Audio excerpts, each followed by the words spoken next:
Hello, and welcome to. I should have planned this script better. But no, let's get right into it. So, of course, this is the Madoka collab that everyone's been waiting for. I hope you're ready. Hello. We're finally on Madoka. Everyone knows that this is the character I've been waiting for, her and Hamura. Uh, so let's just get into it. Let's start off with what shall we do? Let's do stats. Okay, so she's one of the first. Okay, I say first.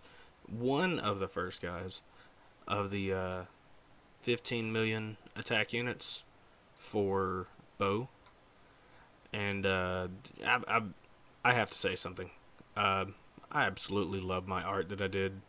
I mean, of course, I just ripped off the pink printy and Madoka, but yeah, and if you can look behind Madoka's shoulder, you'll get a little surprise. But besides that, yeah. So her res is also up there. That's because she's a healer. That's what a lot of people use her as, a healer and a crit buff. Going over to her NEs, her leader ability plus 16%. Perfectly fine. It does all base stats. So unlike a lot of the other characters that come from this collab, we're doing all around buffs, which is really good. It even affects her with her res. That just makes it even better. Um, then you have her any one. So this is the self ability. This is her damage buff. But it only works on skills, of course, not base damage or anything like that. But you have to be equipped with a bow. So a lot of people using the 15 million attack units will generally try to use an axe. She's locked into bow, but I know some people will probably not even worry about the bow. They're not going to worry about the damage or anything like that. They're just wanting the buffs and may even just stick a gun on her. It would be weird for me to say that. But yeah, so her any 5 all allies if self HP, so that's if her HP is at full at the start of her turn, all allies get plus 12 SP. So she's a battery. She's a healer, a battery, uh, a buffer, and I'm gonna use her as a DPS specifically because of that NA1 and the fact that I've been building my bow up for quite a bit. I'm not just gonna waste it, and she does other things anyways. So her NA7, it's one of those forte things, but it's not a rainbow forte. It's just, hey, if you have 3 or more of any of these, not just 1 or 2 or 3, but any of these, it doesn't have to be a mix, it doesn't have to be a single. So bow, gun, and sword. The reason why is because one, she uses bow. Homura uses gun. I cannot remember who uses sword, but I guess for all you swordies out there, you've got that. But it boosts attack and res by 50%. So, her attack and res, just by itself, is going to be buffed by 66%? Yeah, just based on her innies alone. Going on to her skills, a lot of people are going to be using the first skill, her base skill, I should say. SP 35 to 25 affects the party. It's based on res, aka her res is really high.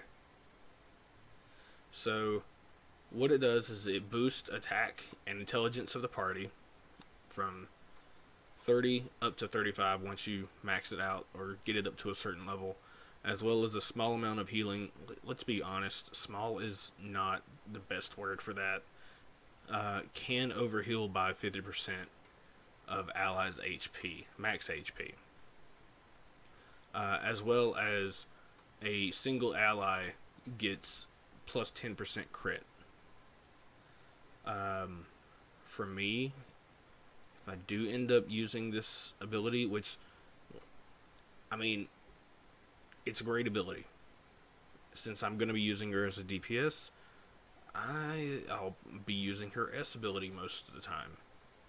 But I could see using this at the very beginning to get that overheal, and then second turnaround, you've got that increased crit boost,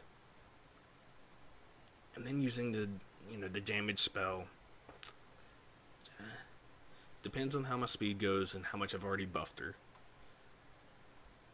As far as her level 200 skill, uh, it's an AoE that hits the party and increased speed. It's, it's probably the worst thing on her kit, personally. So her any 3 skills or S skill goes up to S plus. So if her HP is full, the skill power is plus 15%. So if full doesn't mean you have to be just at full health. You could be overhealed, which, if you do the whole strat of using the first skill and then the NA3, you're gonna have full HP. The rest of her actual spells are all a treasure trove that everyone wished was on a single character at the very beginning.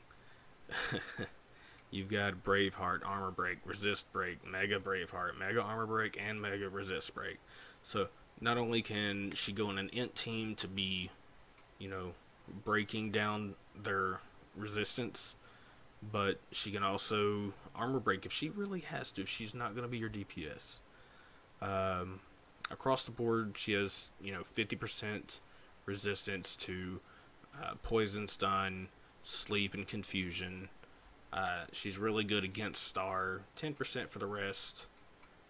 And her training's pretty good too. So her training number 2 adds plus 5% to the attack and intelligence of that prayer arrow. So instead of doing 35, you'll be doing 40% buffs. Her training 4 reduces all hopes SP by 1. I'm never going to use that, so that is a wasted slot. And her training 9 powers up Law of Cycles, which it's already powering itself up. Do more damage. Which gets me to my next point. So starting with Madoka, there were a couple units before her, but she's one of the ones that just it kind of persist with going forward. Have skills in which buff multiple things. Madoka, particularly int and attack, as well as CRT, so crit rate. And what that means is going forward, you're going to have other characters doing the exact same thing. That spreads out your damage calculations.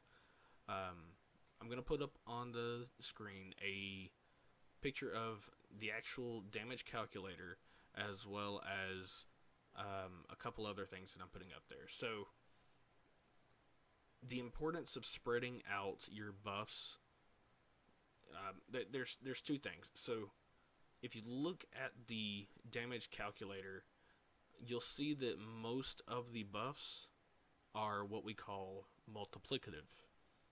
That means that there's your base attack, as well as what the character does to themselves and all that, but then any buffs, whether it be NEs or skills, or any lingering effect from skills or debuffs, those are multiplicative.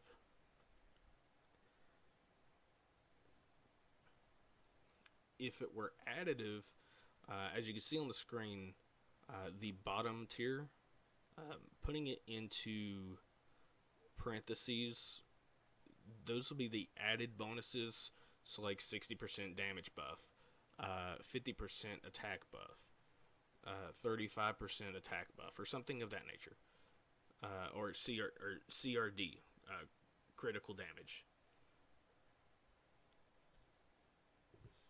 If they were to be additive, that bottom calculation would be this is just random numbers. That's what the damage would be. 100 being the percent of how much damage, going up to what was that? I believe it was like 200 and something. I'm not looking at it right this second. But since they're multiplicative, that top one, it's right there above the additive. That's what that's the biggest difference. So let's say you use the bottom thing. If you weren't to spread out any of your buffs and you did a 50% buff to attack, a 35% buff to attack, and a 60% buff to attack, that bottom number is what damage you would do.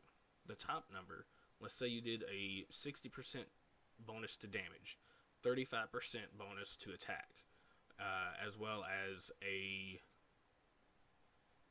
50% bonus to skill damage, you'd have a whole lot higher damage going forward. Almost 80, was that 80 more damage? This is massive. If you really think about it, that's an 80% difference over your initial damage.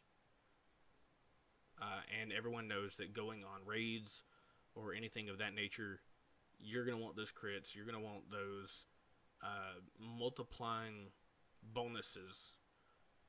And starting with Madoka, you get that spread out. I wouldn't be surprised if people start running to Madoka, as well as, I'm going to butcher her name, Ryu Brantz. She's coming in a future banner, and she buffs massively. It's crazy. But yeah, I just wanted to bring up the damage calculation and all that. That way I can bring up the importance of it and, kind of explain why you wouldn't want to focus on one thing. But signing off, my name's Corey. I even forgot to say that at the beginning. But please like, subscribe, and I'll see you on the next video.